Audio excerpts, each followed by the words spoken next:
श्री कृष्ण कहते हैं, सूर्य को ऐसे जल चढ़ाने से मनुष्य की आयु कम होती है। जाने सही विधि। दोस्तों, एक बार नारद जी भगवान श्री कृष्ण के पास आते हैं और उनसे पूछने लगते हैं, हे प्रभु, सूर्य को जल देने का क्या औचित्य है? सूर्य को जल क्यों दिया जाता है? सूर्य को जल देने के क्या फायदे हैं तथा सूर्य को जल देने की सर्वोत्तम विधि कौन सी है? तब भगवान श्री कृष्ण नारद जी से कहते हैं, हे देवर्षि, आपने समस्त मानव जाति के कल्याण हेतु उचित प्रश्न किया है। सूर्यदेव की उपासना अत्यंत शुभ फलदायी है। प्रत्येक मनुष्य को सूर्य को जल अवश्य देना चाहिए। हे देवर्षि, मैं आपको एक अत्यंत पवित्र कथा सुनाता हूँ, जिससे आपकी द्विधा समाप्त हो जाएगी और आपको आपके सभी प्रश्नों के उत्तर भी मिल जाएंगे। जो भी इस कथा का श्रवण करता है उसे 100 वर्षों तक सूर्य को जल देने का फल प्राप्त होता है। इसीलिए आप इस कथा को ध्यान से पूरा जरूर सुने। तो दोस्तों, भगवान श्री कृष्ण ने सूर्य देव की महिमा का वर्णन करने के लिए नारद जी को एक अत्यंत पवित्र कथा सुनाई है। इस कथा में सूर्य को जल देने की सही विधि और अत्यंत शक्तिशाली सूर्य देव के मंत्र के बारे में बताया है। इसीलिए आप सभी इस कथा को ध्यान से पूरा अवश्य सुने। इस कथा को सुनने मात्र से ही आपको सूर्य को जल देने का फल प्राप्त होता है। तो चलिए शुरू करते हैं इस पवित्र कथा को। भगवान श्री कृष्ण कहते हैं, हे देवर्षि, प्राचीन काल की बात है। मध्य देश में एक अत्यंत प्राचीन शोभायमान नगरी थी। उस नगरी में एक ब्राह्मण मनोहर अपनी पत्नी मायावती के साथ निवास करता था। मनोहर शास्त्र ज्ञान में पारंगत था, किंतु उसने अपने ज्ञान का कभी सदुपयोग नहीं किया। उसने उसके ज्ञान का उपयोग केवल धन कमाने के लिए किया। मनोहर ने अपने जीवन में कभी दान धर्म नहीं किया, कभी सूर्यदेव को अर्घ्य नहीं दिया। वह अत्यंत स्वार्थी और दंभी स्वभाव का था।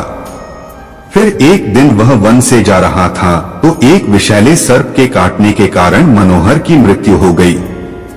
मृत्यु के बाद मनोहर को यम के दूत यमलोक लेकर गए। वहां यमराज ने मनोहर के पाप और पुण्य का मूल्यांकन किया और मनोहर को नरक में डाल दिया। मनोहर अनेकों वर्षों तक नरक में सजा भुगतने लगा और फिर उसे प्रायश्चित करने के लिए फिर से मनुष्य जन्म की प्राप्ति हुई। उसका दूसरा जन्म एक गरीब शूद्र के घर पर हुआ। दूसरे जन्म में उसे अत्यंत दुख भोगने पड़े। उस शूद्र के बड़े होते ही उसके पिता ने उसका विवाह एक युवती से करा दिया और फिर वह उस युवती के साथ वन में ही झोपड़ी में रहने लगा। विवाह के बाद अनेक वर्षों तक उस शूद्र को कोई संतान नहीं हुई, इसीलिए वह और भी अधिक दुखी रहने लगा। लेकिन इतने में ही उसके दुख समाप्त नहीं हुए। कुछ वर्षों के बाद दैव योग से उसके शरीर में भयंकर कोढ़ का रोग उत्पन्न हुआ और वह भयंकर कोढ़ के रोग से पीड़ित हो गया। उसके शरीर पर अनगिनत जख्म हुए जिनसे पस निकलता रहता था। वह कोढ़ी शूद्र अब कुछ काम भी नहीं कर सकता था और दिन भर घर पर ही पड़ा रहता। उसकी पत्नी एक पतिव्रता नारी थी। उसने पति को कोढ़ होने के बाद भी उसका साथ नहीं छोड़ा और वह उसकी नित्य सेवा करती रहती थी। वह अपने पति को ही परमेश्वर मानकर उसकी पूजा करती थी, उसके लिए भोजन का प्रबंध करती थी, उसे स्नान करती थी।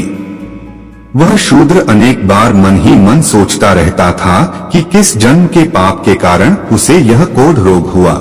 ऐसा सोचते हुए वह बहुत ही निराश और उदास रहने लगा।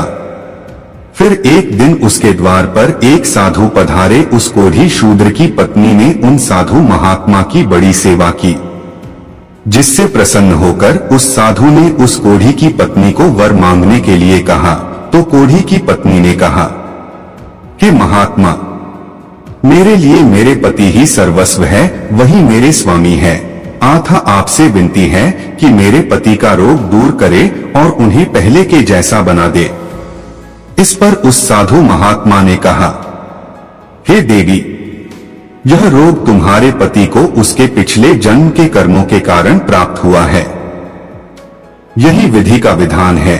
मैं इसमें हस्तक्षेप नहीं कर सकता। ईश्वर मनुष्य को उसके पाप कर्मों का दंड अवश्य देते हैं, कोई भी इससे चूक नहीं सकता, किंतु मैं तुम्हें इसका उपाय बता सकता हूँ। इस रोग से बचने के लिए केवल एक ही उपाय है, तुम अपने पति को लेकर सूर्यदेव की शरण में जाओ और सूर्यदेव की नित्य उपासना करो।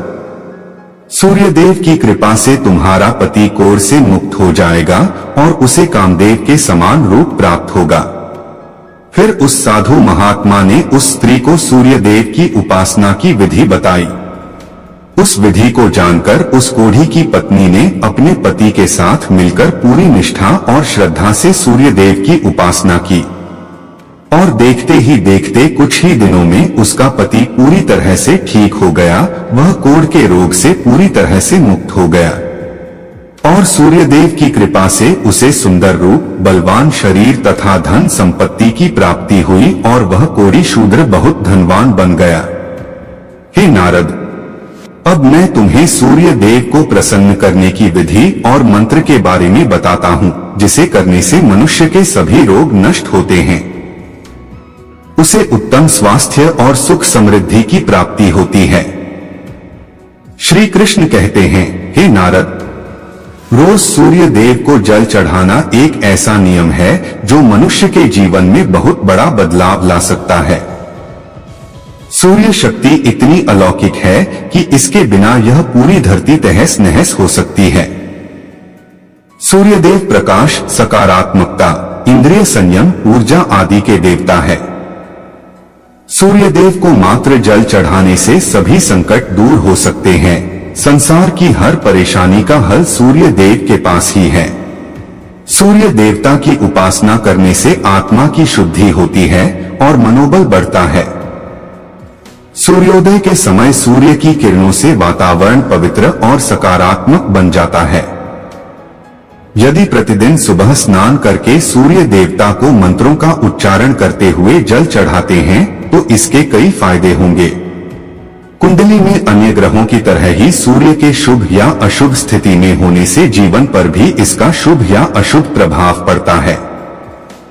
कुंडली में सूर्य यदि शुभ स्थिति में होता है तो हमें समाज में भरपूर मान सम्मान, यश और प्रसिद्धि मिलती है। वहीं कुंडली में यदि सूर्य अशुभ स्थिति में हो तो इसके विपरीत परिणाम मिलते हैं। इसलिए कुंडली में यदि सूर्य की स्थिति मजबूत करनी है तो ज्योतिष शास्त्र में कुछ ऐसी चीजों के बारे में बताया है जिन्हें पानी में डालकर सूर्य देव को अर्घ्य देने से शुभ परिणाम प्राप्त होते हैं। किंतु मित्रों, कई मनुष्य सूर्य को जल देते समय बहुत सी गलतियां कर बैठते हैं। सूर्य को जल देते समय महत्वपूर्ण नियमों का पालन नहीं करते हैं। गलत तरीके से अर्घ्य देकर सूर्य देव का अपमान नहीं करना चाहिए, अन्यथा मनुष्य को कई कष्टों का सामना करना पड़ सकता है। साथ ही केवल सूर्य को जल देने से फल की प्राप्ति नहीं होती है। सूर्य को जल देते समय विधि का पालन करते हुए सूर्य देव के मंत्र का जाप करना भी आवश्यक है, तभी सूर्य को जल देने का फल मनुष्य को प्राप्त होता है। शास्त्रों के अनुसार सूर्य देव अप्रसन्न होने पर मनुष्य का बुद्धि का नष्ट हो जाता है, उसे चारों ओर से अपमान का सामना करना पड़ता है। ऐसे व्यक्ति की आंखों की रोशनी चली जाती है और उसे उचिष्ट भोजन प्राप्त होता है। फलस्वरूप व्यक्ति की विद्या नष्ट हो जाती है, उसकी स्मरण शक्ति कमजोर होती है, पिता पुत्र में अकारण ही वाद विवाद होने लगता है। सूर्य देवता रूठ जाने पर व्यक्ति पर गलत इल्जाम लगते हैं और उसके हाथ से अनजाने में कई अपराध हो जाते हैं। इसीलिए व्यक्ति को अनिष्ट कार्य करके सूर्य देव को रुष्ट नहीं करना चाहिए। सबसे पहले मैं तुम्हें सूर्य को अर्घ्य देने का अर्थ बताता हूँ। सूर्य को अर्घ्य देने से तात्पर्य यह है कि सूर्य देवता को भक्ति भाव से जल अर्पण करना। यह जल दोनों हाथों की ओंजल बनाकर या तांबे के पात्र में शुद्ध जल भरकर उसे सूर्य देवता को समर्पित करें। लेकिन ध्यान रहे कि यदि हाथों की ओंजल बनाकर सूर्य देवता को अर्घ्य दे रहे हैं तो हाथों की तर्जनी और अंगूठे को एक दूसरे से जोड़कर ना रखें। यानी कि एक दूसरे का स्पर्श ना होने दें। दोनों हाथों के अंगूठे को फैलाकर रखें। यदि हम तर्जनी और अंगूठे को जोड़कर रखते हैं तो यह राक्षसी मुद्रा बन जाती है और इस मुद्रा में सूर्य को अर्घ्य देना अशुभ माना जाता है। यदि पात्र में जल भरकर सूर्य देवता को अर्घ्य दे रहे हैं तो भी उस पात्र को दोनों हाथों के अंगूठे का स्पर्श ना हो, इसका ध्यान रखें। अर्घ्य देते समय अपने दोनों हाथों को ऊपर उठाकर पात्र को पकड़े और सिर झुकाकर रखें। सूर्य देवता को अर्घ्य हमेशा सूर्योदय के समय देना चाहिए। उगते हुए सूर्य की उपासना करना हमेशा ही शुभ होता है। सूर्योदय के 2 घंटे बाद अर्घ्य देने का कोई भी औचित्य नहीं होता है। यदि किसी कारणवश आप सूर्योदय के समय अर्घ्य ना दे सके तो 3 बार अर्घ्य देने के बजाय 4 बार अर्घ्य दें और सूर्य देवता से क्षमा मांग ले। इससे दोष कम हो जाता है। सूर्य को जल तांबे के पात्र में ही देना चाहिए। तांबा को सूर्य देव की प्रिय वस्तु माना गया है, इसीलिए सूर्य को जल देने के लिए केवल तांबे से बने पात्र का ही प्रयोग करना चाहिए। अन्य धातुओं से बने पात्रों में सूर्य को अर्घ्य देने से कोई लाभ प्राप्त नहीं होता है।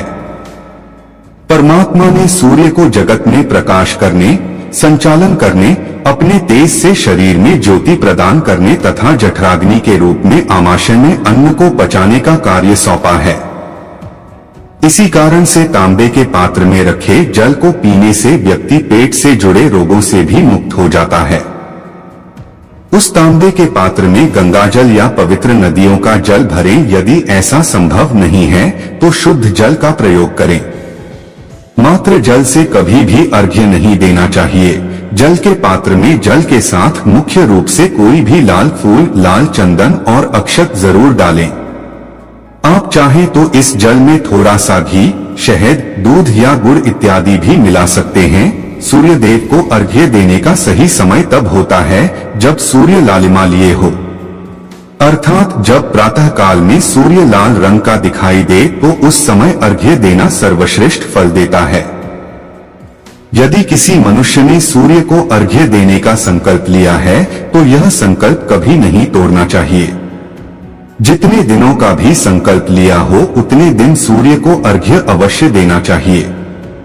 यदि संकल्प को पूरा नहीं कर सकते तो ऐसा संकल्प नहीं करना चाहिए, इससे सूर्यदेव रुष्ट हो जाते हैं। दोस्तों, भगवान श्री कृष्ण ने सूर्यदेव को जल देने का मंत्र बताया है जिसका उच्चारण अवश्य ही करना चाहिए। वह मंत्र इस प्रकार है, ओम खगोलकाय नमः। इसके अलावा ओम घृणी सूर्याय नमः इस मंत्र का भी जाप कर सकते हैं। इस मंत्र का उच्चारण करके सूर्य को जल देने से दरिद्रता का अंत होता है और व्यक्ति को सुख समृद्धि की प्राप्ति होती है। श्री कृष्ण कहते हैं, हे वत्स, सूर्यदेव की महिमा अपरंपार है और प्रतिदिन ही हमें उनका आभार मानना चाहिए। परंतु मुख्य रूप से रविवार का दिन सूर्य देवता का दिन माना जाता है। इसलिए कुंडली से सूर्य दोष को दूर करने के लिए रविवार के दिन विशेष रूप से सूर्य देवता का उपवास रखना चाहिए और सूर्य से संबंधित वस्तुओं का दान करना चाहिए। सूर्यदेव से संबंधित वस्तुएं हैं तांबा, गेहूं, गुड़, चंदन तथा पीले रंग के वस्त्र आदि। इन वस्तुओं का रविवार के दिन दान करने से व्यक्ति के सभी दुखों का अंत होता है। यदि व्यक्ति बीमार है अथवा घर में सूतक है या अन्य कोई समस्या है जिसके कारण वह सूर्य देव को अर्घ्य नहीं दे पा रहे हैं तो इसके लिए शास्त्रों में मानस पूजा का प्रावधान किया गया है, अर्थात अपने मन में ही सूर्य देव को अर्घ्य दे सकते हैं। सूर्योदय पूर्व दिशा से होता है और यदि किसी कारणवश सूर्य देवता दिखाई नहीं दे रहे हैं तो उनका मन ही मन स्मरण करके पूर्व दिशा की ओर मुख करके उन्हें अर्घ्य दे सकते हैं। लेकिन कभी भी सूर्य को अर्घ्य देने का संकल्प ना छोड़े। तो दोस्तों, इस प्रकार से भगवान श्री कृष्ण ने सूर्यदेव को अर्घ्य देने की विधि, सूर्यदेव को अर्घ्य देने का मंत्र बताया है। मैं आशा करता हूं कि यह कथा एवं जानकारी आपको अच्छी लगी होगी और सब्सक्राइब करना ना भूलें। साथ ही वीडियो को लाइक एवं शेयर जरूर करें और कमेंट बॉक्स में जय सूर्य देवता और जय श्री कृष्ण जरूर लिखें। धन्यवाद।